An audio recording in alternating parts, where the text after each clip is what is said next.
Holidays-nale, adu namma GT Holidays da. GT Holidays, South India's #1 travel brand. You know you are special when you're with GT Holidays. இப்போது புதிய அறிமுகம் ஆச்சி hotel sambar 50 gram ரூபாய் 20 மட்டுமே. தலாக் என்பது ஒரு குடும்ப விஷயம். That is a civil matter. அதை விட்டு இன்வாலிட் என்று சொல்வதற்கு பதிலாக 3 ஆண்டு சிறை தண்டனை கொடுப்பது என்று சொன்னால் அவன் அழிவான். தவறான மனிதர்கள் ஆட்சிக்கு வரும்போது நாங்கள் ஒடுக்கப்பட்டு விடுகிறோம். ஆகவே நாங்களும் ஓட்டு போட்டு இந்த ஜனநாயக முறையை ஏற்றுக்கொண்டு ஒடுக்கப்படுவதை விட நாங்கள் ஓட்டளிக்காமல் இருக்கிறோம்.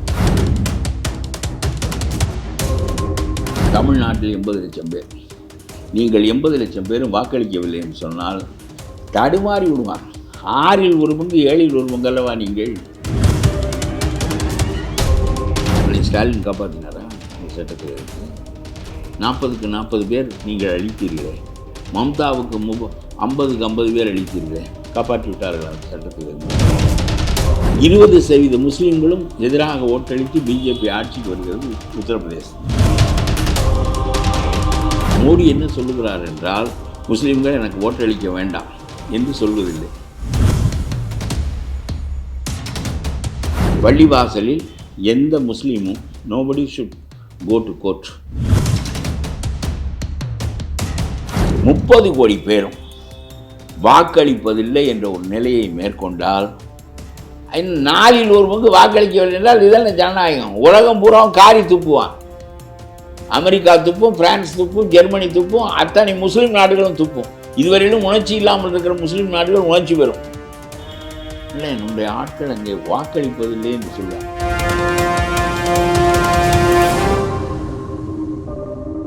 ஆதர் நேயர்களுக்கு அன்பு வணக்கம். இந்த சிறப்பு நேர்காணலில் நம்முடன் இணைந்திருக்கிறார் தமிழ்நாடு தன்னுரிமை கழக தலைவர் பழக்கருப்பையா அவர். நீங்க பேசின ஒரு பேச்சு, குறிப்பாக இந்த இஸ்லாமியர்கள் தொடர்பா அவர்கள் வாக்களிக்க கூடாது. அது நீண்ட பேச்சு இருந்தாலும் நான் முடிஞ்ச அளவு சுருக்கி சொல்கிறேன். அதாவது, நான் ஒரு புத்தகத்தை வெளியிட்டேன், அல்லாஹ் வடிவமைத்த அழகிய சமூகம். அந்த புத்தகத்தினுடைய 3/4 பகுதி குர்ஆன், நபிகள், அல்லாஹ், ஆயிஷா, கதீஜா என்றுதான் முழுக்க இஸ்லாத்தினுடைய சிறப்புகள் என்ன, எத்தகைய தனித்தன்மை வாய்ந்த சமூகம் அது என்று பேசுகிறது. கடைசி 2வது பகுதியில் 4 கட்டுரைகள் எழுதியிருக்கிறேன். அவருடைய சிக்கல்கள் என்ன, அந்த சிக்கல்களில் இருந்து அவர் விடுபடுவதற்குரிய வழிகள் என்ன என்று என்னுடைய பார்வையில் தெரிந்ததை சொல்லுகிறேன் என்றே ஒரு அதிகாரம் எழுதியிருக்கிறேன். தெரிந்ததை சொல்லுகிறேன் என்று தான் சொல்லுகிறேன், ஆணவமாக இல்லை. நான் சொன்னேன், முத்தலாக் சட்டம் 3 ஆண்டுகள் உங்களுக்கு சிறை தண்டனை என்று சொல்லிவிட்டார்கள். முத்தலாக் சட்டம் இது இன்வேலிட் என்று தான் சொல்ல வேண்டும். அந்த சட்டம் நீங்கள் வைத்திருக்கிற அடுத்தடுத்து முத்தலாக் சொல்லுகின்ற சட்டத்தில் அப்படி சொன்னால் அது செல்லாது என்று தான் சொல்ல வேண்டும். அது ஒரு சிவில் மேட்டர். அதுக்கு போய் நீ கிரிமினல் தண்டனை அடிப்பது ஒரு ரொம்ப மோசமான அரசு என்பதற்கான அடையாளம். தலாக் என்பது ஒரு குடும்ப விஷயம். அது that is a civil matter. Civil மேட்டரை செல்லாது என்று சொல். அதை விட்டு இன்வாலிட் என்று சொல்வதற்கு பதிலாக 3 ஆண்டு சிறை தண்டனை கொடுப்பது என்று சொன்னால் அவன் அழிவான், வழக்கு தொடுத்த மனைவி அழிவாள், மக்கள் அழிவார்கள், தொழில் அழியும், அந்த குடும்பமே நாசமாகிவிடும். இது பழிவாங்குகின்ற போக்கு. ஆகவே நான் சொல்லுகிறேன், இப்படி பழிவாங்குகின்ற அரசு 12 ஆண்டுகளாக தொடர்ந்து நடந்து கொண்டிருக்கு. நீ எப்படி வெல்வது? உன்னை ஸ்டாலின் காப்பாற்றினாரா இந்த சட்டத்திலிருந்து? 40க்கு 40 பேர் நீங்கள் அளித்தீர்களே. மம்தாவுக்கு 50க்கு 50 பேர் அளித்தீர்களே. காப்பாற்றி விட்டார்கள் அந்த சட்டத்திலிருந்து. இதை பெரிய அளவுக்கு இந்து மக்கள் எடுத்துக்கொண்டு போய், ஏன் அந்த மக்கள் அவருடைய போக்குப்படி வாழட்டும், எதற்காக இவர்கள் போய் அவர்களை தொந்தரவு செய்ய வேண்டும் என்ற கருத்தை பெரும்பான்மை மக்களிடம் பரப்பினார்களா? மோடி என்ன சொல்லுகிறார் என்றால், முஸ்லீம்கள் எனக்கு ஓட்டளிக்க வேண்டாம் என்று சொல்வதில்லை. முஸ்லீம்களுக்குள்ள எதிரான செயல்கள் எல்லாவற்றையும் செய்வதன் மூலம் அவர் முஸ்லீம்களை தனித்து பிரித்து விடுகிறார். சாவர்கார் வைத்த கொள்கை ஒன்றே ஒன்றுதான், we need consolidation. அதற்கு we need an enemy, that is Muslim. Then polarization will take place. We will win என்று சொல்கிறார். ஏன்னா because of the consolidation of the Hindus. அதற்கு ஒரு enemy வேண்டும், அவன் தான் முஸ்லீம்.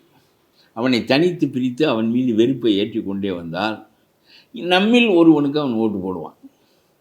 அவன் அந்த பக்கம் போடட்டும், ஸ்டாலினுக்கே போடட்டும், மம்தாவுக்கே போடட்டும். அந்த ஓட்டை அவர் கோரவே இல்லை மோடி. எப்படி ஆட்சிக்கு வருகிறார்? பெரும்பான்மையான மாநிலங்கள் எப்படி ஆட்சிக்கு வருகிறார்? மகாராஷ்டிராவில் இல்லாத முஸ்லீம் எங்கே இருக்கிறான்? அங்கே எப்படி ஆட்சிக்கு வருகிறார்? உத்தரப்பிரதேசத்தில் 20% முஸ்லீம்கள் இருக்கிறார்கள், அங்கே எப்படி ஆட்சிக்கு வருகிறார்? இந்த ஸ்டாலினுடைய முட்டாள்தனமான ஏடிஎம் பிரச்சாரம், அதாவது மோடிக்கு எதிராக எனக்கு மட்டுமே வாக்களித்தால் தான், சிதறாமல் வாக்களித்தால் தான் மோடியை எதிர்க்க முடியும். என்ன எதிர்த்து இவர்களுக்கு சட்டத்தை காப்பாற்றி விட்டாய் நீ? மம்தா காப்பாற்றினாரா? 20% முஸ்லீம்களும் எதிராக ஓட்டளித்து பிஜேபி ஆட்சிக்கு வருகிறது உத்தரப்பிரதேசத்தில். மகாராஷ்டிரத்தில் ஆட்சிக்கு வருகிறது. நீங்கள் அங்கே இருந்த முஸ்லீம்கள் என்ன செய்தீர்கள்? கன்சாலிடேட் ஆனீர்கள், ஒரு பக்கமாக வாக்களித்தீர்கள். இந்துக்கள் வேறொரு பக்கமாக திரும்புவதற்கு இந்த உங்களுடைய consolidation is the soul reason. நீங்கள் ஒன்றாக திரளுகின்ற போது இன்னொரு கூட்டம் ஒன்றாக திரளுமானால் அது பெரிய கூட்டம். அது மோடிக்கு நன்மையா, ஸ்டாலினுக்கு நன்மையா, மம்தாவுக்கு நன்மையா? இவர்கள் ஏமாற்றி ஓட்டு பெறுவதற்கும் தங்கள் குடும்பத்தின் வளத்தை பெருக்கிக் கொண்டே போவதற்கும் இவர்களெல்லாம் வைத்திருக்கிற பணத்தை குளிர்காய்வதற்காக நீங்கள் நெருப்பு வைத்தால் அது 15 நாளைக்கு அந்த நெருப்பு எரியும். அவ்வளவு பணம் வைத்திருக்கிறார்கள். இவர்கள் பயன்பெறுவதற்குத்தான் இந்த ஏடிஎம் பிரச்சாரத்தை செய்கிறார்களே தவிர, நான் சொல்லுகிறேன், உன்னால் பலன் பெற முடியும், எதிர்த்தரப்பின் பக்கம் சாய்ந்து நாம் நம்முடைய தேவைகளை பூர்த்தி செய்து கொள்ள முடியும் என்று அவர்கள் கருதினார்கள். அது நடக்கவில்லை. முத்தலாக் சட்டம் வந்து உட்கார்ந்து விட்டது. 3 ஆண்டு தண்டனை. இப்பொழுது ஏடிஎம்முக்கு ஓட்டு போட்டு இந்த பிரச்சனையை தீர்க்க முடியாது.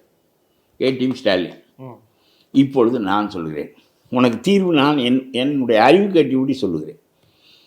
பள்ளிவாசலில் எந்த முஸ்லீமும் nobody should go to court, approach court. நீ வா பள்ளிவாசல், உன்னுடைய பிரச்சனை என்ன? மேன் மக்களை கொண்ட ஒரு குழு அமை. அந்த குழு இவர்களுடைய வழக்கை விசாரிக்கட்டும். தலாக் என்றால் தலாக்கை முறைப்படி நிறைவேற்றி அவர்களை பிரித்து வரட்டும். இல்லை சமாதானப்படுத்துவென்றால் படுத்தட்டும். எதுவாக இருந்தாலும் it should be decided by the pallivasal elite. இது கோர்ட்டுக்கு போகக்கூடாது. ஏடிஎம்மால் தீர்க்க முடியாத பிரச்சனையை நான் சொல்லுகிறேன்.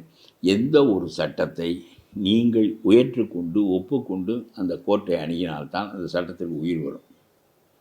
நீங்கள் எந்த சட்டத்தை எதிர்க்கிறீர்களோ கோர்ட்டுக்கு போகவில்லை என்று சொன்னால் அந்த சட்டம் செத்து போய்விடும். எழுதி வைத்துக் கொள்ள வேண்டியதான் மோதி 3 ஆண்டு தண்டனை 3 ஆண்டு தண்டனை என்று. எந்த முஸ்லீமுக்கு 3 ஆண்டு தண்டனை உன்னால் கொடுக்க முடியும்? அவன் அங்கே வரவில்லை என்றால் நான் தீர்வு சொல்கிறேன், உன்னால் தான் தீர்த்து கொள்ள முடியும். ஆகவே இந்த ஏடிஎம்முக்கும் பிடிஎம்முக்கும் ஓட்டு போடாது. பயமுறுத்து. நாங்கள் ஓட்டே போட மாட்டோம். பயமுறுத்து. உன்னுடைய பிரச்சனையை பள்ளிவாசலில் தீர்த்துக்கொள். முதல் யோசனை. 2வது யோசனை, அடுத்தடுத்து எல்லாமே நடக்கிறது. இன்னும் யூனிஃபார்ம் சீட் கோடு ஒன்று தான் பாக்கி. இப்பொழுது நான் என்ன சொல்லுகிறேன் என்றால், நீங்கள் 12 ஆண்டுகளாக குறிப்பிட்ட கட்சிகளுக்கு, அதாவது முஸ்லீம் ஆதரவு கட்சிகள் என்று கருதி கொண்டு, மோடி எதிர்ப்பு கட்சிகள் என்று கருதி கொண்டு வாக்களித்து பார்த்தீர்கள், விடை காண முடியவில்லை. இப்பொழுது பள்ளிவாசலை நீங்களே தீர்த்து கொள்வீர்கள் பஞ்சாயத்து. அதற்கு மற்ற சட்டங்களுக்கு எந்த பார்லிமெண்ட் சிறுபான்மையினருக்கு எதிராக அவர்களுடைய எங்களுடைய முழு நம்பிக்கையும் ஷரியத் சட்டம். சீனனுக்கும் அதான். சீனனுக்கு உள்ள ஷரியத் சட்டம், இந்தோனேசியனுக்கு உள்ள ஷரியத் சட்டம், நம்முடைய காயிதே மில்லத் முஸ்லீமுக்கும் அதான் ஷரியத் சட்டம். சீனாவுக்கும் நமக்கும் வேறுபாடு இல்லாத ஒரு சட்டத்தை அவர் உண்டாக்கி வைத்துவிட்டு போயிருக்கிறார். அப்படி ஒரு சமூகத்தை அவர் உருவாக்கி இருக்கிறார். அதுதான் அவர்களுக்கு உயிர். இதில் நீ தனி சட்டம் போட்டு நீ முஸ்லீமாக சிவில் சட்டம், இது ஒரு மனிதன் ஒழுக்கமாக இருப்பதை போதிக்கின்ற மதம் எதுவோ அதுதான் சிவில் சட்டங்களையும் உருவாக்க முடியும். ஏன்னா இவனை சிவிலைஸ்டாக ஆக்குவது அந்த மதம் தானே. அதனால் அதுதான் சிவில் சட்டத்தை நீ எதுக்கு ஆக்குகிறாய்? இது கிரிமினல் சட்டத்திற்கு வைத்துக்கொள். அப்துல்லாவும் ஆறுமுகமும் அந்தோனியும் கொலை செய்தால் தூக்குக்கு போக வேண்டும் என்பது சமமானது, பேச்சில். ஆனால் இதற்குள் நீ நுழையாதே. சரி, இப்பொழுது அடுத்தது நான் என்ன சொல்லுகிறேன் என்றால், எந்த பெரும்பான்மையின் மூலம் நாங்கள் ஒரு நவாஸ்கானை அனுப்பி என்ன செய்வது, 2 எம்எல்ஏ அனுப்பி என்ன செய்வது? இவர்கள் என்ன செய்து விட்டார்கள் 12 ஆண்டுகளாக? அதே நிலை இருக்கிறது. ஒரு சட்டத்திற்கு பதிலாக 5 சட்டம் எதிர்ப்பு நிலைக்கு வந்து விட்டது. கடைசியாக யூனிஃபார்ம் சிவில் கோட் முடிந்தால் அதுக்கப்புறம் முஸ்லீம் சட்டத்திற்கே வேலை இல்லை. முஸ்லீம் லா வில் பி எராடிகேட்டட். சரி, இப்பொழுது சொல்லுகிறேன், எந்த ஜனநாயக முறை எங்களுக்கு சிறுபான்மையினருக்கு ஆதரவாக இல்லையோ அந்த சிறுபான்மையர் பாராளுமன்ற தேர்தலில் வாக்களித்து நாங்களும் அதில் பங்கு பெற்று, நாங்கள் ஓட்டு அளித்துட்டாலே பங்கு பெறுவதாகத்தான் பொருள். என்னுடைய ஓட்டு ஜெயிக்கிறதோ ஜெயிக்கவில்லையோ, ஆளுங்கட்சி ஆகிறதோ இல்லையோ, நான் என்னைக்கு ஓட்டளித்தேனோ நான் இந்த முறையை ஏற்றுக்கொள்கிறேன் என்று பொருள். இந்த முறை எனக்கு எதிராக இருக்கிறது. சிறுபான்மையினரை ஒழிக்கிறது, ஹிந்து ராஷ்டிராவை உருவாக்க முயல்கிறது. நேரு இருந்த காலம் வரையிலும் பிரச்சனை இல்லை, இன்றைக்கு முயல்கிறது. ஆகவே எந்த முறை எங்களுடைய அடிப்படை உரிமையை பறிக்கிறதோ அந்த முறையை ஒரு பெரிய கருத்து நான் சொல்லுகிறேன் வினோத். 14ஆம் லூயி சொன்னான், என்னடா சட்டம், ஐ ஆம் தி ஸ்டேட், ஐ ஆம் தி ஸ்டேட், நான் வச்ச வாய் மொழியெல்லாம் சட்டம்தான் போடா அப்படின்ட்டான். அது மாதிரி மோடி சொல்லலை. பாராளுமன்றத்தில் முறைப்படி பெரும்பான்மை வாக்குகளின் மூலம் காஷ்மீரை தப்பாக பண்ணினார், அது அடிப்படை சட்டம். அது சிம்பிள் மெஜாரிட்டியில் செய்ய முடியாது, அது வேறு. பெரும்பான்மையான சட்டங்கள் பாராளுமன்றத்தில் மெஜாரிட்டியினுடைய ஆதரவோடு நிறைவேற்றப்படுகிறது என்று சொன்னால் ஜனநாயகத்தின் வழியிலே தான் உங்களை ஒடுக்குகிறார். இது ரொம்ப நான் சொல்லுகிற முக்கியமான கருத்து. நீங்கள் முறைப்படி சட்டப்படி ஒடுக்கப்படுகிறீர்கள். மோடி முறைப்படி தான் ஒடுக்குகிறார். ஆனால் இந்த ஜனநாயகம் சிறுபான்மையினர்களுக்கு என்றைக்கும் ஆதரவு இல்லை. ஜனநாயகத்தினுடைய முழு மோசமான தன்மை, ஒரே ஒரு சிறப்பு, ஆட்சியை மாற்றலாம். படுமோசமான போக்கு எண்ணிக்கையில் குறைந்தவர்களை நாசமாக்கிவிடும். சிறந்தது அல்ல ஜனநாயகம், உங்களை நாசமாக்குகிறது. மோடி முறைப்படியாக தேர்ந்தெடுத்து முறைப்படியாக பாராளுமன்றத்துக்கு வந்து முறைப்படியாக சட்டம் நிறைவேற்றி முறைப்படியாக உங்களை ஒடுக்குகிறார். ஆகவே நீங்கள் யாரை எதிர்க்க வேண்டும் என்றால் மோடியை இரண்டாவதாக எதிருங்கள். முதலில் இந்த பாராளுமன்ற முறையை எதிருங்கள். இந்த பாராளுமன்றத்திற்கு நாமும் ஓட்டளித்து இந்த ஜனநாயக முறையை ஏற்றுக்கொண்டு மோடி ஆட்சிக்கு வேறு வாக்குகளால் நமக்கு எதிராக சட்டங்கள் செய்வதை விட இந்த பாராளுமன்ற முறையை நாங்கள் ஏற்கவில்லை. சிறுபான்மையினருக்கு இது எங்களுக்கு போதுமான பாதுகாப்பு அளிக்கவில்லை. ஆகவே தவறான கட்சிகள் ஆட்சிக்கு வரும்போது, நேரு போன்ற மனிதர்கள் வருவது வேறு, தவறான மனிதர்கள் ஆட்சிக்கு வரும்போது நாங்கள் ஒடுக்கப்பட்டு விடுகிறோம். ஆகவே நாங்களும் ஓட்டு போட்டு இந்த ஜனநாயக முறையை ஏற்றுக்கொண்டு ஒடுக்கப்படுவதை விட நாங்கள் ஓட்டளிக்காமல் இருக்கிறோம் என்று சொல்லி நீங்கள் ஒரு முறையை கையாளுங்கள். இது காந்தி சொன்ன முறை தான். தமிழ்நாட்டில் 80 லட்சம் பேர், நீங்கள் 80 லட்சம் பேரும் வாக்களிக்கவில்லை என்று சொன்னால் தடுமாறி விடுவாங்க. 6இல் 1 பங்கு 7இல் 1 பங்கு அல்லவா நீங்கள், 7இல் 1 பங்கு நீங்கள். தமிழ்நாட்டு தான் குறைவு. வங்காளத்தில் 30%, ஊபியில் 20%, மகாராஷ்டிராவில் எக்கச்சக்கம். மொத்தம் இந்தியாவில் 30 கோடி பேர் இருக்கிறார்கள். தமிழ்நாட்டில் நான் குரல் கொடுக்கிறேன். நான் முஸ்லீம் அல்லாதவன், நான் நீ சொல்லுகிற பெரும்பான்மை சமூகத்தை சேர்ந்தவன். ஆனால் நீதியை எனக்கு காந்தி கற்பித்திருக்கிறார். ஆகவே சமயச்சார்பின்மை இந்த நாட்டின் கொள்கையாக வேண்டும், அது இல்லை. ஆகவே நான் சொல்கிறேன், நீங்கள் போராடுங்கள். தமிழ்நாடுதல் வெற்றியடையுமானால் இந்த என்னுடைய கருத்து பரவி படிப்படியாக பரவி முஸ்லீம்கள் ஓட்டு போடுவதில்லை என்று முடிவெடுத்தால் என்ன, ஜவஹர்லால் எதிர்ப்பார், நவாஸ் கனி எதிர்ப்பார், எல்லாரும் எதிர்ப்பார், அவர் ஆட்சிக்கு போக முடியாது என்று நினைப்பார். அவர்களுக்கு ஒரு பதவி கிடைக்கிறது, அவ்வளோதான். வேறு இந்த சமூகத்திற்கு ஒரு நன்மையும் கிடைக்கவில்லை. ஸ்டாலினுக்கு பதவி கிடைக்கிறது, சம்பாதிக்க முடிகிறது, வேறு ஒரு நன்மையும் கிடைப்பதில்லை. அதற்காக ஏமாற்றுவார் ஏடிஎம் என்று சொல்லி. நான் சொல்லுகிறேன், பிஜேபிக்கு ஆதரவாக போகாதா? நாங்கள் முஸ்லீம்கள் ஓட்டு போடாமல் இருந்தால் அது முஸ்லீம்களுக்கு எதிர் ஓட்டு, முஸ்லீம்கள் ஓட்டு அது எதிர் அணிக்கு தானே போக வேண்டும். அது அல்லாமல் சைலண்ட்டாக இருப்பதும் மோடிக்கு தானே நன்மை. ஆகவே பிஜேபி ஆதரவாளன் அணி என்று என்னை கேட்பார்கள். அதல்ல, நாங்கள் ஓட்டு போட்டு பார்த்தோம். இந்த பாராளுமன்ற முறையில் எங்களுக்கு ஒரு நன்மையும் ஏற்படவில்லை, 12 ஆண்டுகளாக ஏற்படவில்லை. இப்பொழுது இன்னொரு முறை இருக்கிறது, நாங்களே போராடுவோம். நாங்கள் போராடுகிறோம். 80 லட்சம் பேர் தமிழ்நாட்டில் நீங்கள் ஒன்றாக நின்றால் உங்களை பார்த்து ஆந்திரா நிற்கும், கேரளா நிற்கும், ஒவ்வொரு நாடாக நிற்கும், இந்தியா நிற்கும். இதெல்லாம் கனவு என்று அனுபவம். நாம் சிந்திக்கின்ற விதத்தை சொல்லுகிறேன். முறைப்படுத்த முடியுமானால் நீங்கள் உம்மாவாக உருவாக்கப்பட்டவர்கள் வெகு சீக்கிரமாக சேர்வீர்கள், மற்றவர்கள் மாதிரி இல்லை.